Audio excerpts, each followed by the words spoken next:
Welcome to the Bandwich Tapes. I'm Brad Williams. My guest today is country singer and songwriter Makenzie Phipps, a Bluefield, Virginia native whose musical life began when she started singing in church at 4 years old. Makenzie started performing publicly as a teenager, moved to Nashville to develop her career, and appeared on The Voice, where she became the final singer selected for a team after Snoop Dogg turned his chair during the blind audition.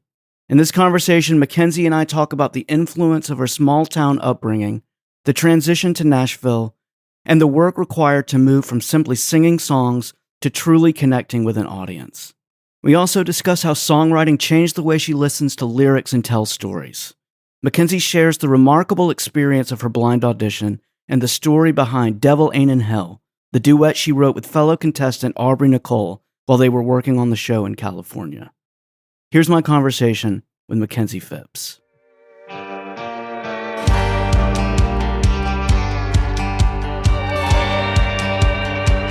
see that mask you're putting on. You think they'll never see it all. You think you got the upper hand, but honey, let me tell you you're wrong. You keep on telling all them bold lies. You keep on throwing up your sorry disguise. Soon they'll start to realize who's really stuck behind those amber eyes. All this time, keep running around pretending I'm the villain. You drew the knife, now let the games begin.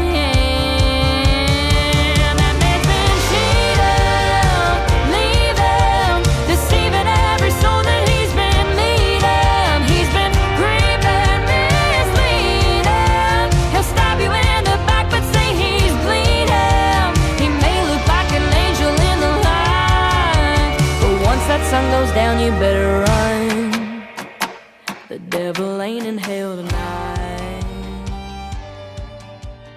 Makenzie, welcome to the podcast. How are you today? I'm doing just fine. Been looking forward to speaking with you. I've been looking forward to it as well. I've been listening to your music, listening to your singing, and I am just loving it. You're a fantastic singer, and I wrote down, the first thing I wrote down in my notes is that you sing every song like it's the last one you'll ever get to sing. I just love what the energy, just what you put behind the lyric is just fantastic. So thank you for that. Well, thank you for that beautiful compliment. I really, really appreciate that. I love what I do. I love writing songs and getting to share them with everybody that I meet along the way. So I'm really excited to be having music out. Yeah, absolutely.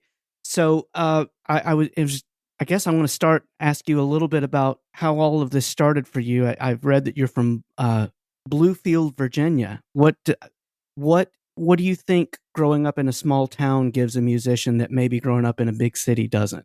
Because I'm from a small town too, and I absolutely love that part of my musical journey. Right, absolutely. Yes, I was born and raised in a very small town, right on the West Virginia line. There's around 5,000 or so people in my hometown, so I mean it is roughly small. And, I've always loved being from a small town. I mean, it's really who made me, it's what made me into who I am today, really. And I mean, it really makes you appreciate and cherish things that come in your life and come along the way. And, I wouldn't be who I am today without being raised in a small town and just, loving the little things, appreciating the little things in life. And I appreciate all the support that I've been given back home, especially in my hometown with everything that I've had go on in my music career, especially now being in Nashville. I've been here for about 3 years now, and to still have the hometown support that I have is just really incredible. And I don't take that for granted. Yeah. How was that transition? I lived in Nashville long time ago, and I just remember that transition moving into that town, and you're like, oh my goodness, there are just so many, so many incredible musicians. Yes. It doesn't matter where you go, there are amazing musicians. What has that transition been like for you moving from Virginia to Tennessee? Yes, it has just been a crazy experience. And I also want to go off the record. I don't know if y'all can hear in my background, but I have my cat that's going crazy in my room. So if you hear something in the background, it's just Jared. But I love it. No, I mean, it was definitely a complete shock to me, especially moving from such a small town into a major city like Nashville. And like you said, there's so many incredibly insanely talented artists in Nashville. And it's definitely a humbling city, but I mean, it's something that I really enjoy, especially being in the scene of the music and just getting to connect with different artists and listening to different things that I would have never been able to have come up with. I mean, there's definitely a different side of appreciation to it. And I definitely wanted to move to Nashville to kind of further my career because there's only so much that I could do, especially in my hometown of Bluefield, Virginia. So taking that next step to move to Nashville was definitely a big one for me, but I'm very grateful for it. Yeah. Where do you feel like personally you've grown the most as an artist since moving? Do you think it's more in the songwriter space, the singer space? Where do you feel like you've felt the most growth since moving? Lord, that is like a hard question because I mean, like, I've changed so much as far as with growth on every aspect whenever it comes to music. I definitely got more into songwriting ever since I moved to Nashville because it's just one thing that I have found I have a passion for. I wish songs came to me a little bit Hmm. faster than they do, but nonetheless, I still love getting to write music and work with all these incredible people in the music industry. And especially coming down here, doing shows. Shows are a lot different down here compared to like in my hometown because back home you could do anywhere between like 2 to 3 hours with a few breaks. And then I moved to Nashville and I mean everything's basically 4 straight hours and you gotta go through it. And I mean it's definitely like paying your dues, especially playing 4 hour shows straight. But it's given me the most insane callus that you would ever believe. But yeah, I would definitely Yeah. say probably my songwriting. I've been really focused on enhancing my songwriting. I feel like I've been on a really good path. Yeah. Do you think that writing songs, being a songwriter, has taught you anything about singing other people's songs or made you approach singing other people's songs that you hadn't thought about before you started writing your own material? I definitely feel like, songwriting myself, it has given me more of like an ear for lyrics in general because I feel like a lot of us, we listen to songs and especially the first time you listen to the song, you're just listening to basically everything. You listen to how it's arranged, you listen to the music, you listen to kind of partially the lyrics, but I love listening to music and just really honing in on what the story is.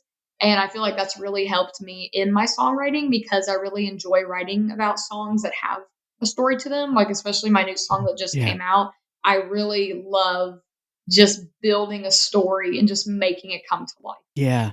Absolutely. Yeah, I'm really enjoying this material that these songs you're writing and recording. Yeah, I believe what you're saying when you're singing, which is I think that it comes from a place of honesty and sincerity. And as a music listener, that's the first thing that I want from anyone that I'm listening to, and I fully believe it when you're singing. So yeah, I Well, appreciate that. thank you very much. Yeah, yeah.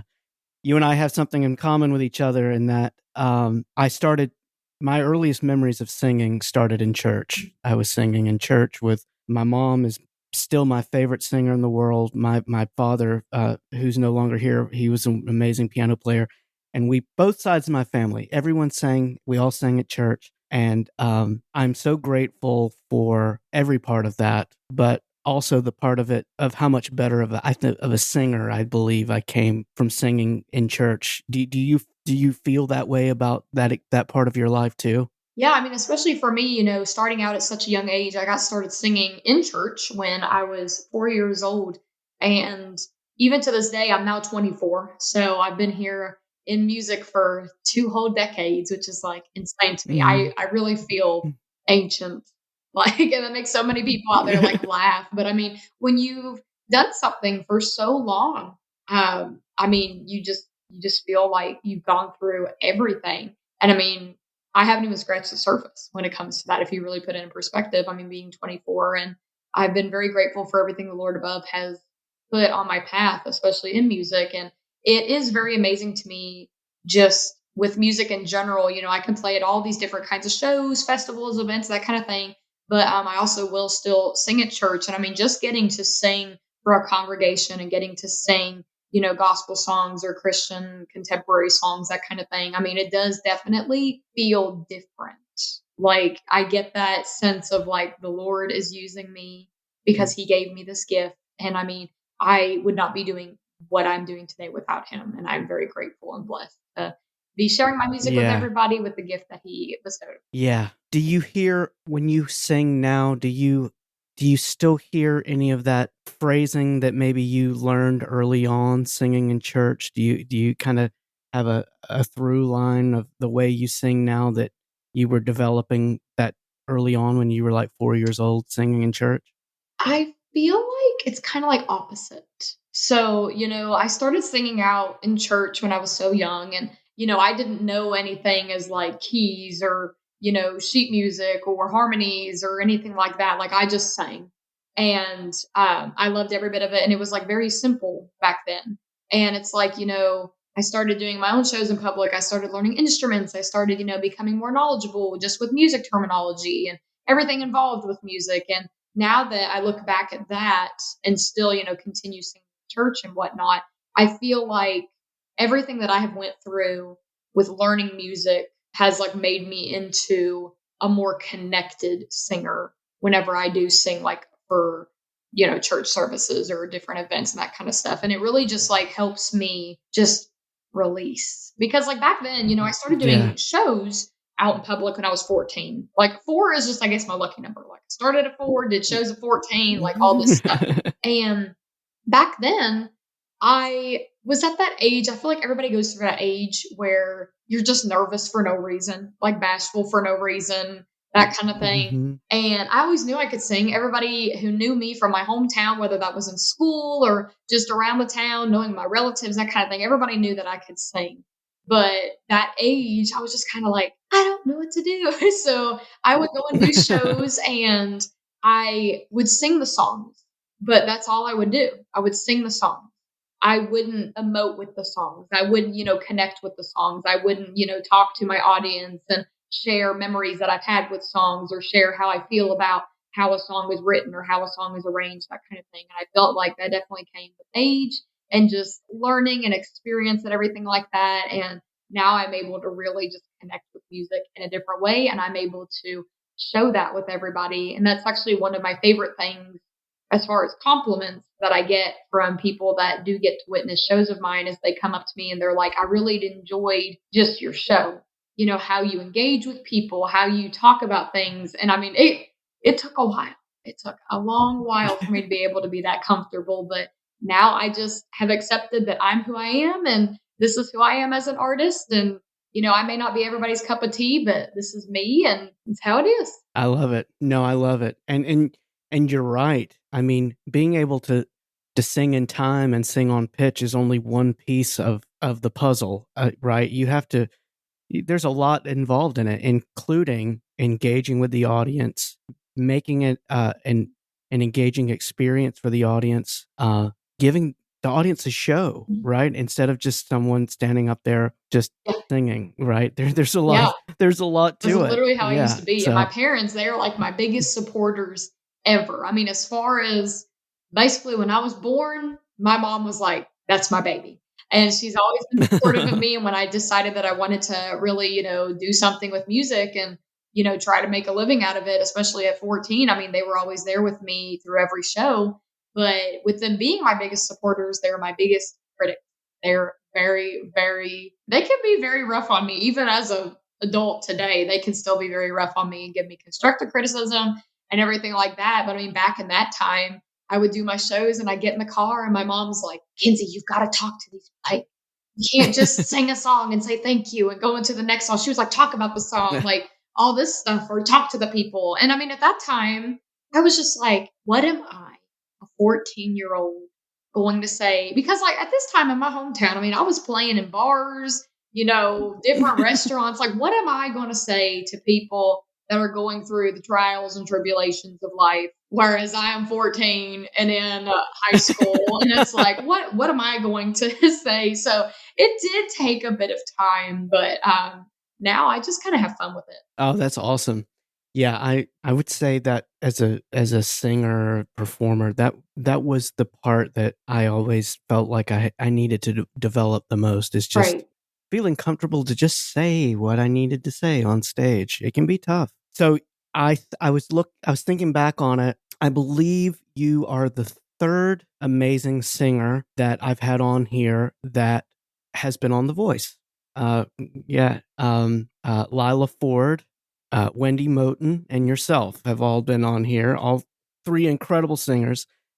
And I would love to ask you what I think I asked them as well, is just looking back on that experience, now that you've had some time away, some distance from the experience. How do you feel like maybe you are now as an artist than before when you were on the show? How do you feel like you maybe have changed since then? I have completely changed. I mean, it was a once in a lifetime opportunity. I don't know when this segment with the interview is going to be released, but I mean, literally today, as we were speaking, today was the day I did my blind audition 1 year ago. Oh, wow. That's cool. And it is just so surreal, even looking back. I'll go and watch like my blind audition, or, when my blind came out, of course, I had a watch party and I made like these videos of my reaction to my blind audition. I mean, I'll rewatch them and like it still brings tears to my eyes because people just don't put in perspective. And I mean, how could they? I mean, they don't put in perspective just what we all went through as a group for the show. Because I mean, It was an incredible experience. I mean, truly, I could do it all over again. Like, I could live that way because it's just you're on such like a high. You're on such a rush being out there and, being around people that are just like you. Because I mean, like us musicians, it is so hard, I feel, for us musicians to find your people. Because I mean, we all have a common interest being music, but I mean, like finding who you really just connect with on all aspects, like a personal aspect, a music aspect, like all this stuff. And I mean, going out for the show was in the beginning very scary for me because there were so many things going on in my life. And of course, the audition process for even doing the show before going out to California was almost a year of just preparing and doing the audition steps and everything like that. But, I went through everything and then they told me, they were like, you're going to be leaving, the beginning of June to go out to California to start working on stuff for the set. And I mean, I had just gotten married. I was doing life and I was like, okay, I got to pack up all my stuff and go live in a hotel with all these random people that I've never met a day in my life and not knowing what to expect. So, I mean, getting to go out there and connecting with all of these incredibly talented people, all of us just leaning on one another during such a stressful time. Because, I mean, although it was so positive, I mean, it was stressful. I mean, all of us were going through different stages of life before going out there. And it's almost like your life's on pause and you're just here in an alternate reality, alternate universe doing your thing while everybody else in your normal life is continuing their lives. And so, I went out there and I got to meet, who I call my really close friends. And we went through everything together. We rehearsed with one another. We practiced with one another, shared things that we were working on together. And then going and just doing the blind audition was just so nerve-wracking, all of us, because we're like, I want everybody to go through. Like, I don't want anybody to be left behind. And it was so many emotions. Like, I truly feel like that whole process probably aged all of us. But, it was definitely an experience that I will cherish for the rest of my life. Getting to go out there and work with Snoop Dogg was just iconic for me. For those that didn't get the chance to watch season 28, which was the season I was on, I was the very last person that auditioned that made a team. And that is even more stressful because you just, you don't know. You're like, I don't know if he's going to turn. There's only one spot left. And to have been picked as the final person was just the cherry on top for me, and definitely a position that I will never take for granted. And to have been able to have been on his team was an honor, and to have been on the show. Yeah. Were you surprised that you were on his team? What do you think? What do you think he understood about what you were doing and how you did it that like crossed genre lines that made you guys become be on his team? I have no idea to this day. I think, especially if you go and rewatch my blind audition, I was absolutely a wreck. I was nervous as could possibly be. I will never forget just doing the audition itself. You're like in a room where you can hear everything like going on outside. And the producers, they actually don't even tell you how many spots were left because there's some people that genuinely don't want to know. Like they want to go out there, they want to sing, they want to go out there thinking that they have the best possible chance like everybody else. Whereas my friends and I, we were like, we want to know because that's Yeah. crazy. So we kind of like kept track each day. And on the last day, there were 21 of us and there were 7 spots left. And I was just like, this is bad numbers. So they ended up splitting us among 10 went first and then 11 stayed at another area of set to wait. And so you can hear everything going on. Like you can hear the person singing, you can hear whether they are getting a chair turn or not. Like you can hear everything. And the spots just kept filling, the teams kept filling. And I'll never forget, I texted my mom backstage and I was like, my friend Bullfrog, he's going next. If my numbers are correct, there is 1 spot left. And I was like, I don't think I'm going to get to go. I worked with him, on his song. He was such a sweet man. He had talked about he doesn't play an instrument. He doesn't really sing to like live bands, live music, that kind of stuff. Really only did, track stuff. And I mean, that's what's so crazy. All of us had different music experience. Some people, they did shows for a living, recording, all this kind of stuff. Whereas other people, like they literally just sang in their room and that's it. So like everybody had different experiences or experience levels of doing music. So, he had came to me one day, he was like, do you care to like help me with my song? And he was singing, what was it? Of course, now that I'm talking about it, I can't even think about it. But you'll have to go back and watch his audition. It was incredible. But I helped him work on a song and I knew how incredible of a singer he was. And I mean, I texted my mom and I said, I don't think I'm going. I was like, he's going to close the whole thing. He's too good not to. And that was the last thing I sent my mom. So he went, I'm backstage, basically just like waiting to hear the audience screaming at the chair. And then it never happened. And I was just like, I'm next. And they threw me in the hair and makeup, touched me up. They threw me in front of the doors that they opened to lead to the stage.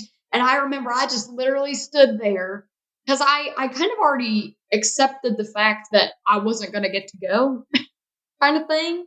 Yeah. And so for them to throw me at the door, and I was like, oh my gosh, I'm going to go. This is not on my bingo card. So I just sat there and I mean, I talked to God and I was like, you're going to have to help me. I said, you need to use me as a vessel because I am absolutely terrified right now. And it was just insane. And I mean, I went out there and I gave it my all and thank God it was good enough for Snoop to turn at the very last second. But it was all worth it. It's amazing. It's so amazing. And I'm not sure what it's like for you. I've had some big experiences singing in my life where I like compare it to like skydiving or something where after you do it, you feel like you could do anything, right? And yes, and I'm sure after that, you probably went and sang on some shows after that and you're like, this is the easiest thing in the world to do now because I've gone and done this and I made it through it. So now all of this is so much easier now. Yeah, no, absolutely. And I mean, just going out there and going through all of that, I feel like I could just go to the moon. Like it was That's insane. But it brought me so many incredible things, like I had mentioned. And of course, this new song that I have out now, it wouldn't have been possible without me going out to The Voice because I co-wrote it with one of my friends that came in 4th place on our season, Miss Aubrey Nicole. So it all of it kept bringing more good stuff. Yes. Yeah, before we go, tell me about this new music that you're working on and you're releasing. It's just I just love what you're doing. So I just had my new duet come out with my good friend Aubrey Nicole. It's called Devil Ain't in Hell. And we wrote this song while we were out there in California working for the show. And we weren't even planning on writing a song together. I wasn't even planning on, having anybody involved. I just kind of started working on a song because you are working a lot out there, but at the same time, they're juggling, I think at that time there was like 70 something contestants. So they're having to juggle everybody's schedules, get everything organized. So, I mean, there will be some days that you're off, you're not doing anything. So I was kind of just like, well, I don't want to be out here and like not do anything. I had done some cover videos. I, kept up on social media the best I could because, of course, you can't announce that you're doing anything because you don't know if you're doing Right. anything. And so I was working on a song and I had texted Aubrey. This was at like 8 p.m. At night. And I was like, you want to come over to my room and listen to the song I've been working on? And she came over and I just kind of like asked her opinion on things. And one thing led to another. And we started just co-writing and working on things, working on how we wanted it arranged. And we finished it at like 2 a.m. in the morning. And it was just so much fun getting to co-write with her. That was the first co-write I've ever done outside of my husband, Shane Bigley. And it was just so like natural because, for the longest time I've held off on co-writing with people because I really wanted to be comfortable and confident in my songwriting itself before bringing in other people. And so it just like came very, organically, very naturally. We just worked on it together. And then when everything was done with the show, I wanted to record it. And I was like, I feel like it would be great if it was a duet. Like we arranged it in the hotel and we went to my producer, Grady Saxman at Saxman Studios, and he took it and ran all the way cross country with it because, That's he did a amazing. fantastic job on really capturing how we wanted it to sound. And now it's available anywhere you listen to music. So people can go check it out anywhere they stream music. That's amazing. Such a cool story of how that all, culminated in this amazing song. How cool is that? Yes. It everything just keeps on adding. I love it. Well, as it should. You absolutely deserve everything, all of these wonderful things that are happening to you. So I'm just so happy for you. I've had so much fun hanging out with you. I could just sit here and talk to you all day, Makenzie. Well, You're just, yeah, absolutely. Like I said, I'm just so happy for you. I wish you all the best. And yeah, just thanks for what you've done so far, and best of luck of what's coming next. Cause I know it's going to be more amazing stuff. Well, So best of luck. Thank you very much for taking the time to speak with me. You too, Makenzie. Have a wonderful day. Thank you. Have a great rest of your day. If you enjoyed this conversation, please follow or subscribe to the Bandwich Tapes wherever you listen, and consider leaving a rating or review. Thanks for listening, and I'll see you next time.